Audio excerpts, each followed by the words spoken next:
As athletes, we know that every rep matters. Every time we step on the field, we're putting in the effort to bring home a win for the Gators. And just like every rep matters, every Florida Victorious contribution matters too. With Florida Victorious, your commitment can make a real difference in our ability to compete and win. Every contribution is a way of showing your support for us. As community leaders. As ambassadors for Gator Nation. So whether you're contributing a little or a lot, every bit counts. Every commitment takes us one step closer to victory. Together. Together. Together. Let's do this together. Every rep. Every membership. Support the Gators and join Florida Victorious today. Go Gators.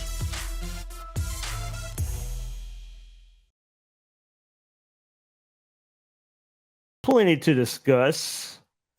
Since we last got together, the Gators did have the scrimmage. And out of that scrimmage, we got Graham Mertz announced as a starting quarterback. No big surprise. We can hit that guy if you guys want to, but probably some of his press conference as well.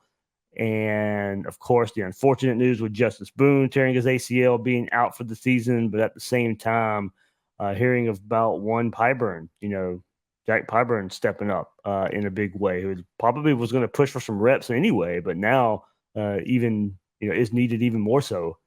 But also, you guys, your thoughts on the black jerseys that's been put out there. I haven't really got to see the whole jersey together, but we got enough of it where we got to see the helmet and enough of the jersey, but not really the whole uniform. It was kind of a tease, but I'm sure we'll get to see it in the coming weeks, months before the Arkansas game. And then, of course, something else we can't overlook is all the injuries that Utah looks like they are going to be having to fight through this next 2 or so weeks before the game with Florida. So we know Cam Rising play, and if he doesn't, how far do they have to go down the depth chart for a quarterback? Brent Keithy, the outstanding tight end for Utah, may not be available either. Apparently they're probably even more beat up than that.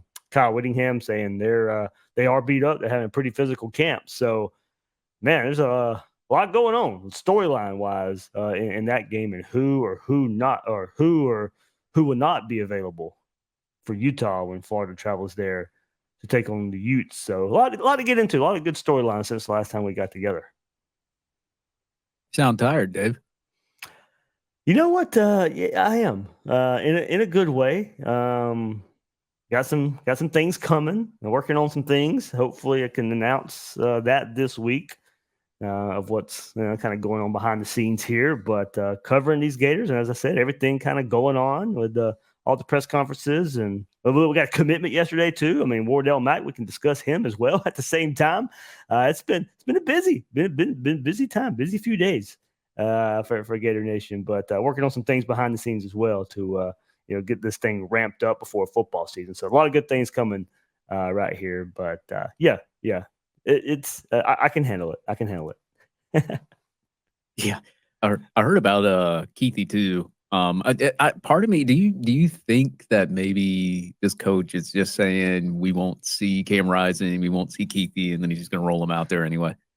I have been asked that by a couple of people too. Is it gamesmanship? Is it them trying to keep things under wraps, trying to maybe even compound the issue if something comes out that this person may be injured or questionable? Do they just kind of let it keep going and let it build upon itself? And I don't know enough of Utah's history and Whittingham's history to know how he handles injuries. So for now, I'm going to take him at his word. And I mean, it kind of, unless he's telling the media at Utah as well to kind of put this out. I mean, it's a lot of Utah media putting the word out that, hey, this team's really beat up and not sure if this guy's available or that guy's available. So for now, I'll take them at their word and say, that the names that we're hearing, if they're going to play in this game, I think it's very up in the air. Yeah. I don't think they would put something out there like that, especially with like the magnitude of like the Brent Keithy injury, Rising injury, and even if Rising plays, he's not going to be 100%. Yeah. Like we all know that. The Keithy thing, he might play, he might be 100%, but we don't know that either. So it's just they're going to prepare for him anyway. Right. Yeah, that's what I was going to say. Is I would imagine that the coaching staff's going to prepare for a fully healthy Utah team, because it's like if you're prepared for Cam Rising and you're prepared for Keithy, I mean, the backups are not going to be any better. And I don't know that, based on what I've read, they present any unique challenges that those two don't. So prepare for them to play, and if they don't, I don't really know that it changes the game plan that much, and maybe except for just more blitzing from Austin Armstrong. With their third string quarterback. Yeah, and here's the thing. It's kind of like playing an SEC team that you got a benefit of playing Utah last year. Like, they're not going to change all that much from what the team we saw the first game in the Swamp last year, with Cam Rising at quarterback, Keithy at tight end.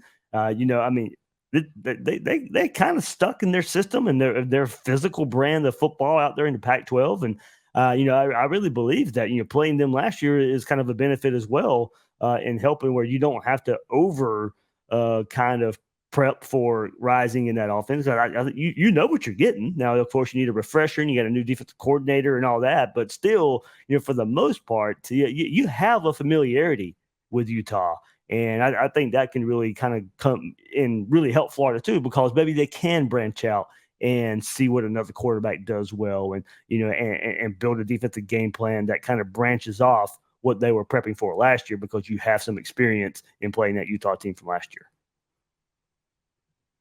See, my thing is they have that they said that the one guy, the Brandon Rose guy, had a lacerated liver, and then now they're saying like that he doesn't. So it's like I don't know what to believe from their camp. It's like are these guys injured or not? Or it goes back to what Dave said. It's like maybe they're just sending a smoke screen, just to, all these guys are playing that they've even said that are injured. You don't know at this point. Well, lacerated liver or not, if he took a hard shot to the ribs like that, he's not going to be able to play that game anyway.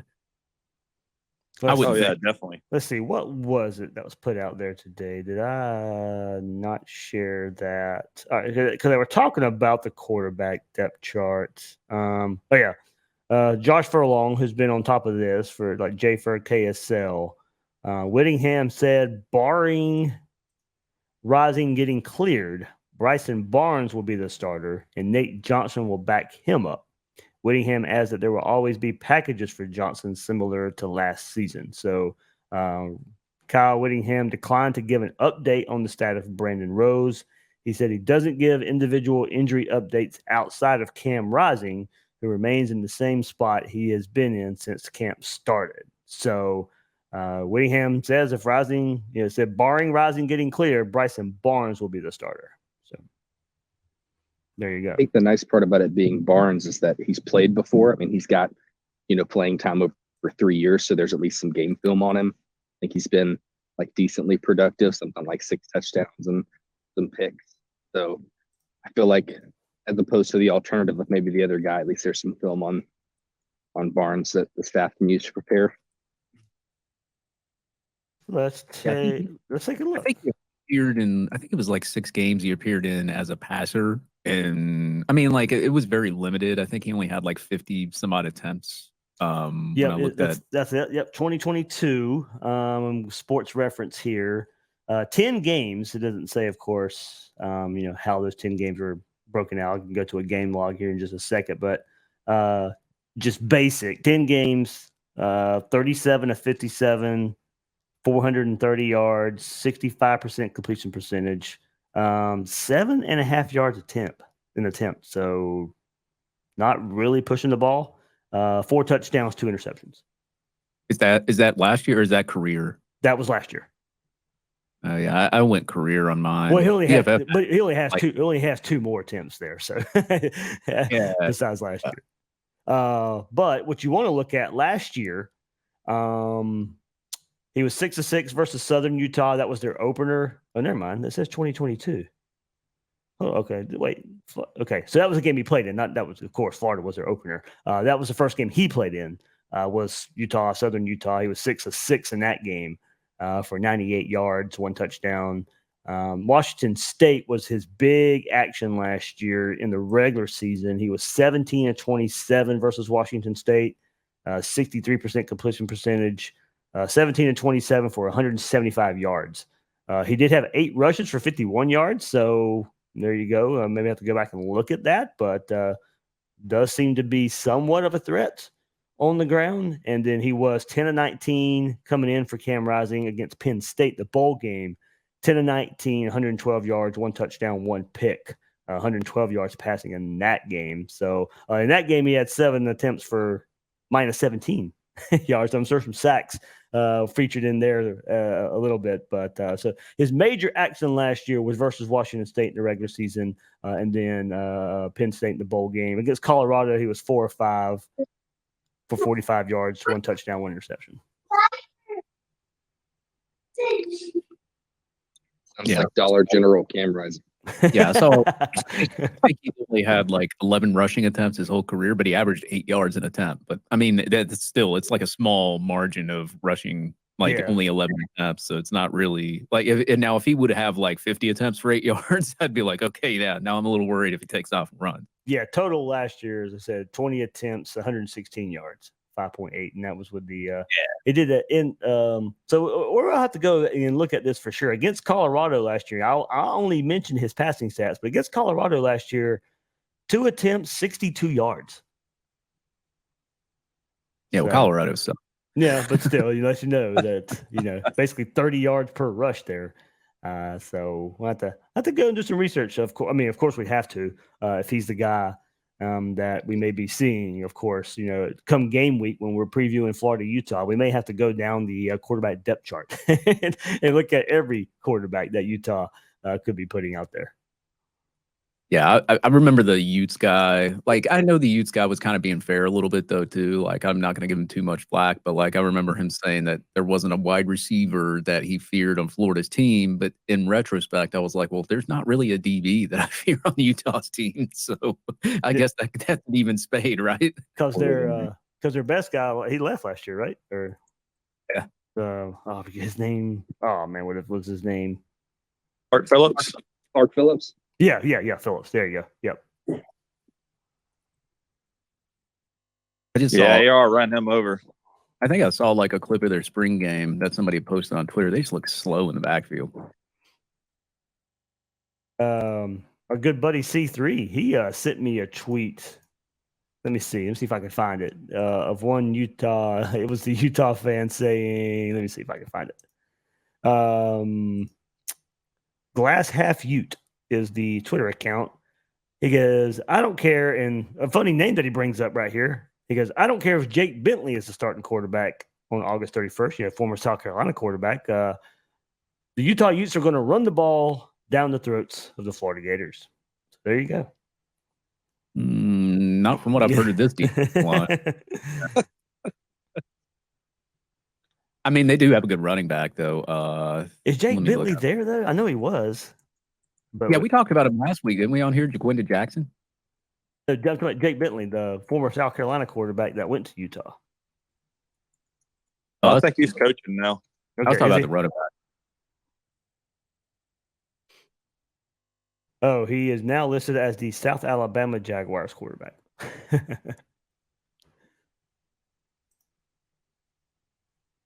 That was in 21, though. So let me see. He might be coaching now then. Well, if Rising does play blitz and watch for the screen. Yes, he was at Utah in 20, South Alabama in 21, and I guess his career was over after that. So I think the main thing that worries me about Utah is just their running backs. Like somebody was saying, I mean, they've got 2 or 3 good ones that, we've not fixed some of our tackling issues. There was the one guy that I think somebody dropped a stat last week about how many missed tackles he forces. That worries me. Yeah. Especially if they're going to rely on it more. But yeah, I ran the PFFs on. It was Jaquinda Jackson. I ran the PFFs on him.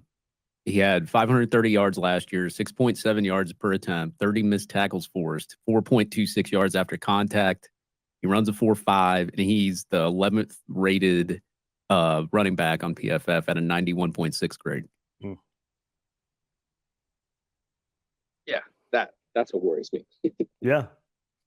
Yeah, but if that's all they got, I'm not worried. Let's right, hope.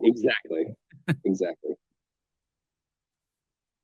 It does make you wonder if if that changes. I mean, Armstrong's kind of got that reputation as aggressive, but if we're playing the Utah team, and let's face it, they're going to be a physical team anyway. But now, if Rising isn't out there and they pass the ball less than they probably would have with him out there, I wonder how aggressive does Armstrong play this game now? Do you even have to? Do you set yourself up? Do you set yourself up for big plays if you blitz and the running back breaks a tackle or two and he gets behind the blitz and he's going to the races, or do you now play a little more conservative because you don't have to worry about the passing attack as much if Rising doesn't play? I know it was mentioned last week. I think it was Ocho that brought it up. Which quarterback are we worried about more? Is it Barnes or is it Johnson? I'd say Barnes. Yeah. Well, it's the one that got killed that we're worried about.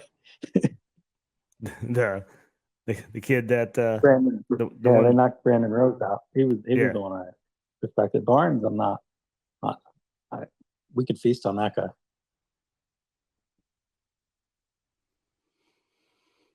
I'm ready. I mean, he like the thing about Barnes. Just I know I posted some of the videos on the Discord, but you watch him against Penn State. You can watch him in the spring game. He's very inaccurate throwing on the run, and he thinks he's probably a better athlete than he is. So he likes to get out and throw on the perimeter, and it's just I think we can force a lot of turnovers if he's playing. Ooh, I'm looking at Jaquindon Jackson's in-depth game stats of each game. When they played USC at 105 yards, and he had 6.92 yards after contact. Jesus. Yeah, I mean, I said it before, he runs like Chris Rainey, but he's 230 pounds.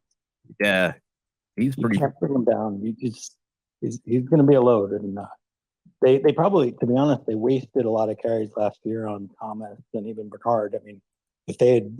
I mean, Jaquindon Jackson would be considered a top 5 running back if he started all last year. Yeah, so he's had 85 attempts, and he's had 13 runs of 10 plus yards or more. Yeah, and I'm interested to see how much Florida. With an improved, deeper defensive line, do they have to stack the box? Do they not have to stack the box? How aggressive do you get if your quarterback Rising's not in there? It's a big cat and mouse game early on, possibly.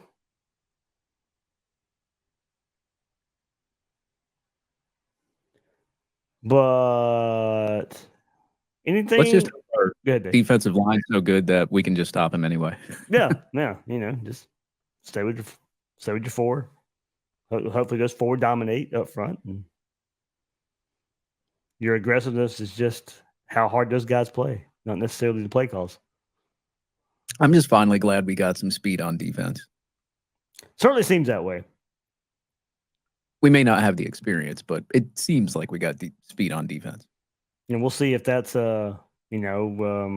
if Utah takes advantage of that. I think Florida could be a little more athletic at linebacker, but also at the same time with that, is that something a team like Utah can actually take advantage of with their ground and pound style? Hey guys, going back to the last episode, what were you guys' thoughts of Cam Carroll? The first time we got to hear from him as a Gator and a transfer coming in, of course, and I was really impressed. I do think it gives Florida a pretty safe option for that third running back behind Johnson and ETN. And I'm eager to see how it works out. I don't think you want to take the ball out of ETN's and Johnson's hand. And I think we probably have to end up seeing how much just in general Florida runs the ball. If Mertz is better than I think some people expect, then maybe you're passing the ball a little bit more than we thought. And I don't know how many games. I'll probably put the label. I'll probably put the number of 30 on it. How many games does Graham Mertz have 30 or more passes? But if it's less than 30, then that means there's going to be plenty of carries to go around. By season's end, I'm eager to compare what Johnson, ETN, and now Cam Carroll. I'll throw him in there too. Of what the distribution is like. Is it head and shoulders and way above for Johnson and ETN, and Carroll is clearly behind those guys, or is it really can it work out to be a true 3-headed monster? Yeah, I could see Carroll getting like 85 to 100 carries, but just to go to what you were talking about, he seems like a well-spoken kid that's very confident in himself, and it's like I like the attitude he had in the press conference. Yeah, I think the way Yeah, I'm I just see glad. it, if it's like a 15 carries a piece, 12 to 15 a piece for Johnson and ETN, and what 7 to 10 for Carroll. At least we know they all won't be getting like 7 carries a game. But just thinking out loud, that's probably how I see it. I do think your top two are probably going to separate themselves from Carroll, but not this huge gap. He may be a better third down back. That's true. He can, Yep. out of the backfield catching the ball. That's right. I agree with that. I do like down that back. too. I'm glad that they're doing the running back passing game in practice. Like I kind of missed that last year. And even checkdowns. I mean, that's it's simple, but that just was such a small part of Anthony Richardson's play style. It's just the check down was hardly ever used. And don't get me wrong, I mean, when you have a quarterback like that, your legs are a check down. So that's just how it goes. And that's where we got into those stats last week, and I brought it back up on the podcast of having that athletic quarterback and that dwindling the catches for running backs. That's part of it. The legs are the check down more so than a running back are. So it'd be eager to see just how much of it's not necessarily designed, the flares and the swings and the screens, and how much of it is just the check downs for Graham Mertz compared to those other style of passes and play calls.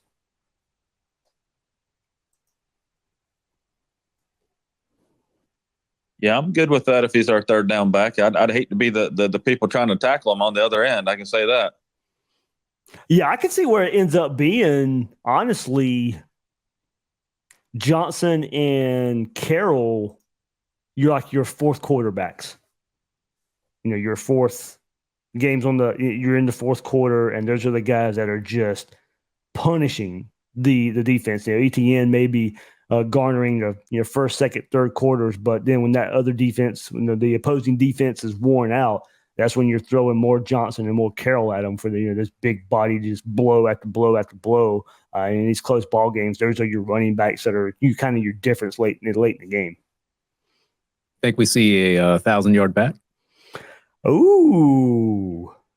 No, I can't see it with having 3 backs. Yeah, No. I think that's where I go to, and that's not a shot at them. It's just more of Billy Napier's style. That hurts that. Even if we didn't have the third back, even if just the 2-back rotation, it'd be really hard for either one of them to get 1,000 yards. I think they could get 800. One of them could. Yeah. 700-800. It depends on how they distribute the ball, though, too. Got ETN to go for 1,000 all purpose. Ooh, I like that. There you go. Yeah, I like that thought. Yeah. There you go. Average like 7 yards to carry. He returns kicks too, so. Yeah, that's it. Might be 15. Yeah, that's one thing I am excited about. You have ETN kick return, Purcell on punt return, and then you heard Billy Napier even allude to like using Andy Jean, Mazzell, Eugene Wilson back there too. Like I'm excited for that because I mean a lot of teams kick it out of the end zone and all that, and we know all that. But like when that attempt happens, you're going to get more production out of it. I mean, we saw ETN last year. I mean, he would at least, even if he didn't have that great of a return, he still at least got to the 30, and then there was times he got to the 50 at some points. I got ETN throwing for at least 2 touchdowns. Oh, I wonder what the odds in Vegas are for that. Find those prop bets.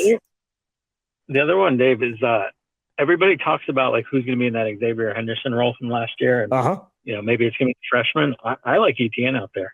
I want to see him on the perimeter. Yeah, I'd love that. Pearsall's technically moving to that role, isn't it? I think it depends on how quickly Wilson comes up to speed and what the others do. But I would expect initially Pearsall stays as the slot receiver, and then some combination of Douglas, Burke, and maybe Frazier's on the outside. I'll do that. What about Pearsall getting 1,000? Before we go there, I want to go back. So I'm going back to Napier's Louisiana days. And Dave, I got to throw out a shout out to our buddy Trey in Louisiana, since it's Trey Regas and not Regas, like I have been saying. Billy Napier's first year, go back to 18 at Louisiana, Regas had 1,181 yards. Elijah Mitchell had 985. So almost two running backs going for 1,000 yards apiece. So, jeez. I mean, you could, with that, and that was with their not unathletic, but less athletic quarterback before Levi Lewis took over in 19, and they had basically 2,000-yard backs. So, it could happen.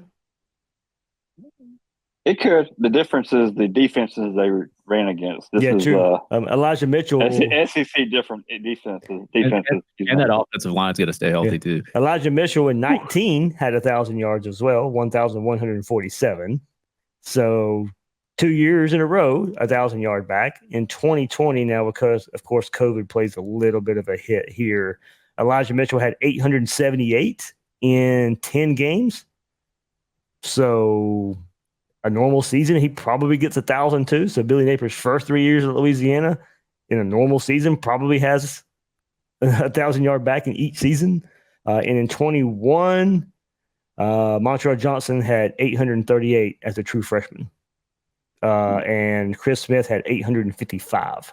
So Billy Napier's in 21, Billy Napier's, his last season at Louisiana was the only year he did not, or not even on pace for 1,000-yard back, basically. I'll give him one in 2020 just because it was COVID, but